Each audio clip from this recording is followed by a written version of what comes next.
Nagpresenta ang dating PNP Chief Senator Ronald Bato de la Rosa na siya mismo ang poprotekta kay religious leader Apollo Kibuloy oras na sumuko siya sa Senado. Ayon naman sa Davao Regional Police, nakahanda silang arestuhin ang pastor. Ang detalye sa balitang A to Z ni Ian Maghanoy.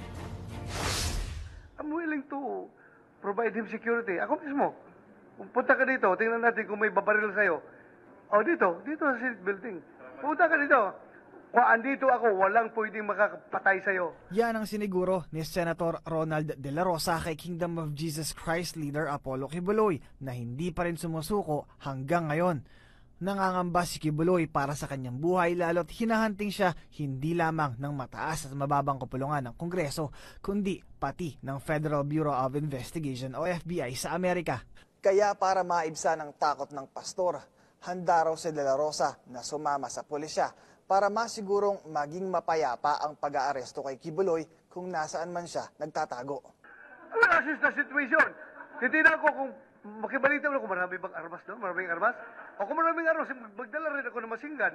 Ang Davao Regional Police Office handang arestuhin si Kibuloy sa Davao City. This is just a normal police process of serving a warrant.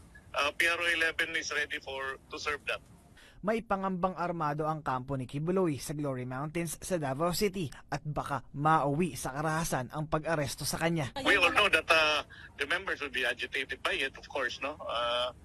But the police, we are ready for any eventualities at the outcome of this serving of the warrant. Hindi naman siguro ganun ka-violente si Pastor Kibuloy. Hindi man yung violent na tao. Pero yung mag-resist, makipagira sa gobyerno, that's far from my imagination. Sabi naman ng abogado ni Kibuloy, handa silang dalhin ang issue hanggang sa Korte Suprema upang maprotektahan ang religious leader. This Senate hearing is tantamount to usurpation of judicial authority. That's a very big possibility that we will elevate the matter before the appropriate courts. Tumanggi naman ang Sergeant at Arms ng Senadong ipasilip ang detention cell ni Kibuloy dahil sa security reasons. Para sa Balitang A to Z, Ian Maghanoy.